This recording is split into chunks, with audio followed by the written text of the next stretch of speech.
कब हमें ज्यादा एक्सीलरेटर देना चाहिए, कब हमें ज्यादा क्लच छोड़नी चाहिए, कब हमें कम क्लच पे उठानी चाहिए गाड़ी, कब हमें हिली एरियाज में कैसे उठाते हैं गाड़ी को, किसी भी गियर में कितनी देर तक चला सकते हैं, गियर में ज्यादा देर तक कंटिन्यू चलाएं या ना चलाएं, ये सब चीजें मैं तुम्हारा डाउटफुल करने क्या उसी गियर में हम लोग चला सकते हैं। स्पीड की मतलब ज्यादा स्पीड की कब जरूरत होती है।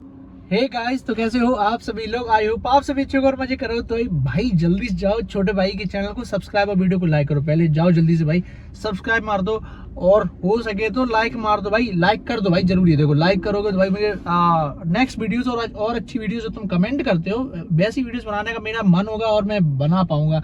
तो लिटरली कुछ भी डाउट हो तो कमेंट कर देना एक बार, ठीक है ना। तो अब हम एक चीज पे बात करने वाले हैं, कब हमें ज्यादा एक्सीलरेटर देना चाहिए, कब हमें ज्यादा क्लच छोड़नी चाहिए, कब हमें कम क्लच पे उठानी चाहिए गाड़ी, कब हमें हिली एरियाज में कैसे उठाते हैं गाड़ी को। तो आज हम लोग ये सारे टॉपिक कवर करने वाले हैं। किसी भी गियर में कितनी देर तक चला सकते हैं और किसी भी गियर में ज्यादा देर तक कंटिन्यू चलाएं या ना चलाएं, ये सब चीजें मैं तुम्हारा डाउटफुल करने वाला हूँ। एक बात बताओ मुझे, जब हम लोग गाड़ी चलाते हैं क्या उसी गियर में हम लोग चला सकते हैं?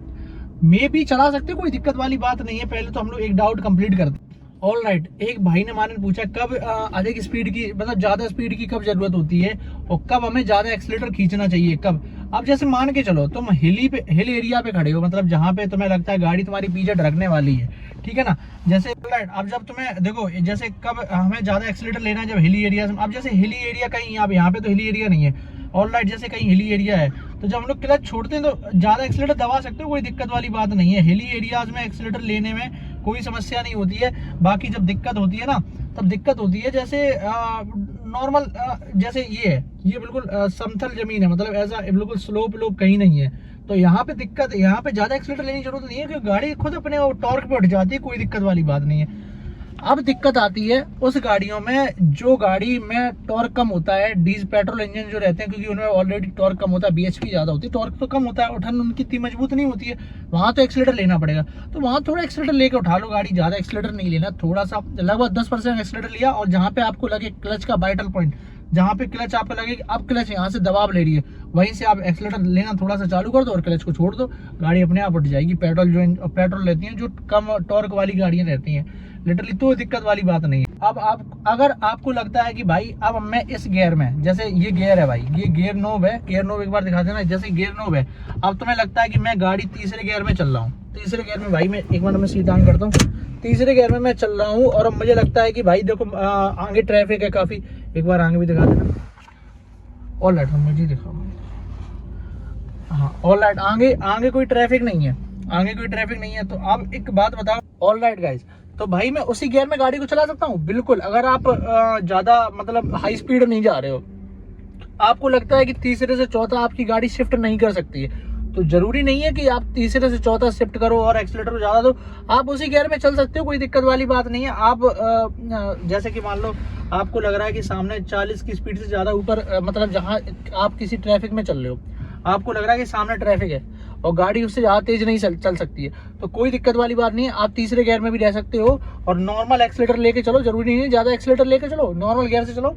और अब लगे कि आपको फोर्थ गियर आपका शिफ्ट हो सकता है या आपका अपशिफ्ट हो सकता है गियर का, मतलब गियर आपका ऊपर वाला गियर आप चढ़ा सकते हो, तो फिर आप थोड़ा सा एक्सीलरेटर लेके वो थोड़ा सा क्लच लेके आपने चौथा गियर चढ़ा दिया, फिर आपने एक्सीलरेटर थोड़ा सा ले लिया।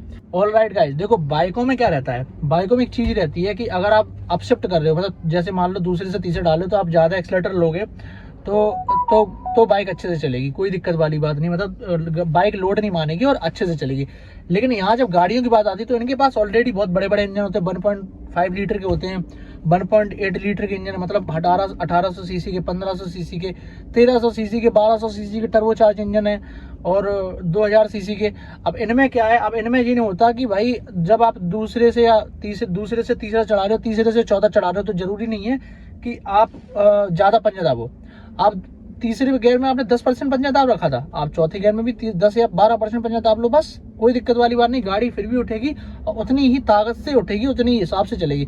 अब आपको भगाना है तो बात अलग है भाई, बाकी कोई दिक्कत वाली बात नहीं। अगर आप जैसे चौथा है, चौथे गियर से जब आप पांचवा शिफ्ट कर रहे हो तो जरूरी नहीं है आपको ज्यादा पंजा लेना है चौथे के मुकाबले, जितना आपने चौथे गियर में लिया था, जरूरी नहीं है।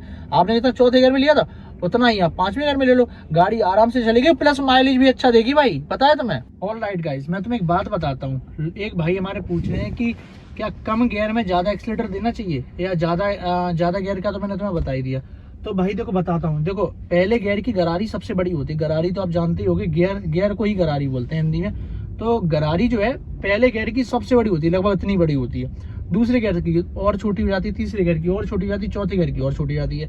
तो ऑल राइट गाइस, बस हमें देखो ऐसा होता है जितना बड़ा गियर उतना कम एक्सीलेटर। क्योंकि देखो पहला गियर है, पहले गियर में तुमने गाड़ी उठाई तो तुम्हें एक्सीलेटर लेना, वहां तुम सिर्फ 2-3% पंजा दाब दो, 3 या 4%, उतने में गाड़ी तुम्हारी ताकत बढ़ने लगी। क्योंकि बड़ा गियर है भाई, थोड़ा भी अगर आप एक्सीलेटर लोगे तो भी गाड़ी खींच लेगी, ठीक है ना। उसके बाद आप दूसरा गियर डाल लो, तो जरूरी नहीं है आप ज्यादा दाबो। जहां आपने पहले गियर में 4% डाला था, वहां दूसरे गियर में आप 5 डाल दो, 5 दबा दो, बस ठीक है, कोई दिक्कत नहीं है। और दूसरे के बाद तीसरा तुम्हें डालना है। तीसरा डालना है तो तुम मान के चलो भाई, जहां आपने 6% पंजा दाबा था, वहां आप 7-8% दाब दो पंजा, या 10%। लेकिन मैं तो प्रेफर करूंगा कि आप हर गियर पे 10%, 10-12% पंजा ही दाबो।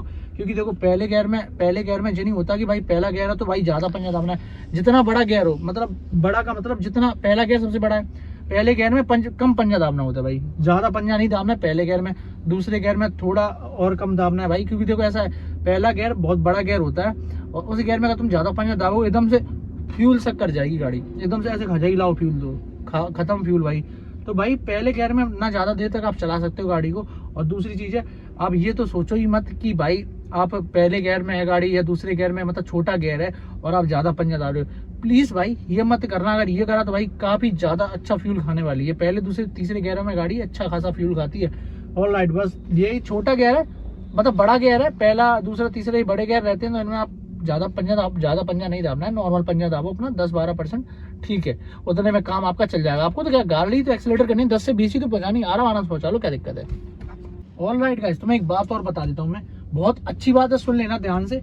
जब हम लोग टॉप गियर में पहुंचते हैं, जैसे हम लोग गाड़ी के 5वें गियर में पहुंच चुके हैं, अब 5वें गियर में जब हम लोग गाड़ी के पहुंच चुके हैं, अब आपको लगता है कि गाड़ी को मुझे क्रूज करना है, तो आपने देखो गाड़ी को 60 से 80 पहुंचाने के लिए आपने 25% पंजा गाड़ी का दावा था, क्योंकि जल्दी से जल्दी 80 पहुंच जाए।